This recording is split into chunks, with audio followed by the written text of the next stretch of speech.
ஜனநாயகன் படத்தின் தணிக்கை சான்று தொடர்பான வழக்கு சென்னை உயர்நீதிமன்றத்தில் விசாரணைக்கு வந்த நிலையில் தீர்ப்பை தேதி குறிப்பிடாமல் நீதிபதிகள் ஒத்திவைத்துள்ளனர்.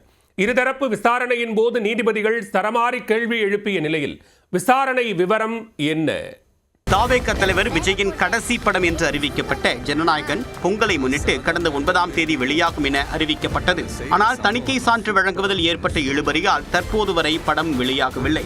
ஜனநாயகன் படத்திற்கு தணிக்கை சான்றிதழ் வழங்க மறுத்து அந்த படத்தை மறு ஆய்வு குழுவுக்கு சென்சார் போர்டு கடந்த 5ஆம் தேதி பரிந்துரை செய்தது. இதை எதிர்த்து சென்னை உயர்நீதிமன்றத்தில் அந்த படத்தை தயாரித்த கேவிஎன் புரொடக்ஷன்ஸ் நிறுவனம் வழக்கு தொடுத்தது. வழக்கை விசாரித்த தனி நீதிபதி பி.டி. ஆஷா ஜனநாயகன் படத்தை மறு ஆய்வு குழுவுக்கு பரிந்துரை செய்த சென்சார் போர்டின் உத்தரவை ரத்து செய்தார். மேலும் ஜனநாயகன் படத்திற்கு UA தணிக்கை சான்றிதழை உடனடியாக வழங்க வேண்டும் என்றும் உத்தரவிட்டார். இந்த உத்தரவை எதிர்த்து சென்சார் போர்டு உடனடியாக சென்னை உயர்நீதிமன்றத்தில் மேல்முறையீடு செய்தது. அந்த மனுவை விசாரித்த உயர்நீதிமன்ற டிவிஷன் பெஞ்ச் தனி நீதிபதி தீர்ப்புக்கு தடை விதித்தது. இதனால் ஜனநாயகன் பட தயாரிப்பு நிறுவனம் உச்சநீதிமன்றத்தை நாடியது.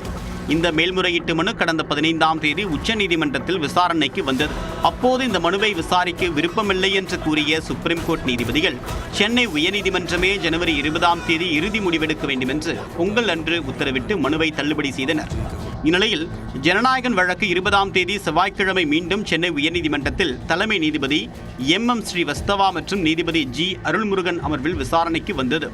அப்போது சென்சார் போர்டு தரப்பில் ஆஜரான வழக்கறிஞர்கள் சினிமோட்டோகிராஃபி சட்டப்படியும் விதிகளின்படியும் 72 நிமிடங்களுக்கு மேல் நீடிக்கக்கூடிய படங்களுக்கு சென்சார் போர்டு தலைவர்தான் இறுதி முடிவெடுக்க வேண்டும். இந்த வழக்கில் சென்சார் போர்டு பதிலளிக்க தனி நீதிபதி குறைந்தபட்ச கால அவகாசம் கூட வழங்கவில்லை.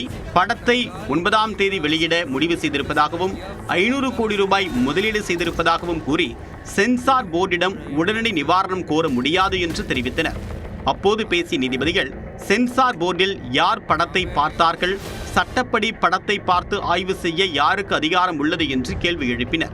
அதற்கு படத்தை பார்த்து ஆய்வு செய்து ஆலோசனை வழங்க குழு உள்ளது, அந்த குழுதான் படத்தை பார்த்துள்ளது என்று சென்சார் போர்டு தரப்பில் பதிலளிக்கப்பட்டது.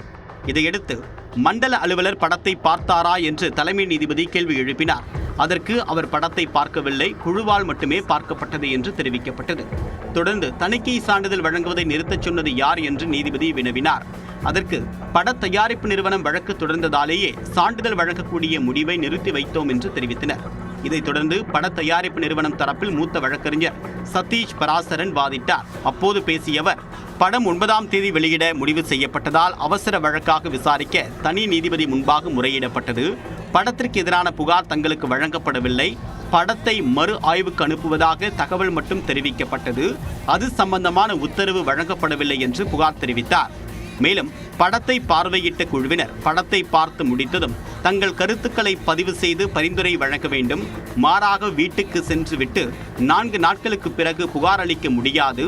சென்சார் தொடர்பான அனைத்தும் வெளிப்படையாக இருக்க வேண்டும் என்ற விதி மீறப்பட்டுள்ளது என பட தயாரிப்பு நிறுவனம் சார்பில் குற்றம் சாட்டப்பட்டது.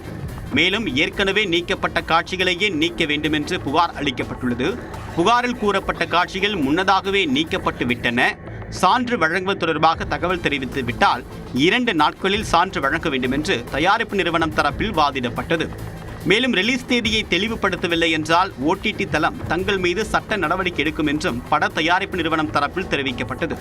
அப்போது பேசிய நீதிபதிகள், திரைப்படம் என்பது வணிகம் என்னும் போது தயாரிப்பாளர்கள் சான்று பெறும் முன்பாக ரிலீஸ் தேதியை எப்படி அறிவிக்க முடியும் என்று கேள்வி எழுப்பினர். இதற்கு பதிலளித்த தயாரிப்பு நிறுவனம், ஏற்கனவே 22 நாடுகளில் ஒப்புதல் பெறப்பட்டுள்ளது. படம் ரிலீஸ் தேதி அறிவிக்க சான்று பெறும் வரை காத்திருக்கக்கூடிய நடைமுறை இங்கு இல்லை. பாலிவுட்டிலும் படங்கள் வெளியீட்டு தேதி சான்று பெறும் முன்பே அறிவிக்கப்பட்டுள்ளன என்று தெரிவித்தார். வழக்கில் இருதரப்பு வாதங்களும் நிறைவடைந்ததை அடுத்து தீர்ப்பை தேதி குறிப்பிடாமல் நீதிபதிகள் ஒத்திவைத்தனர். இதனால் ஜனநாயகன் ரிலீஸ் ஆவதில் தொடர்ந்து சிக்கல் நீடித்து வருகிறது.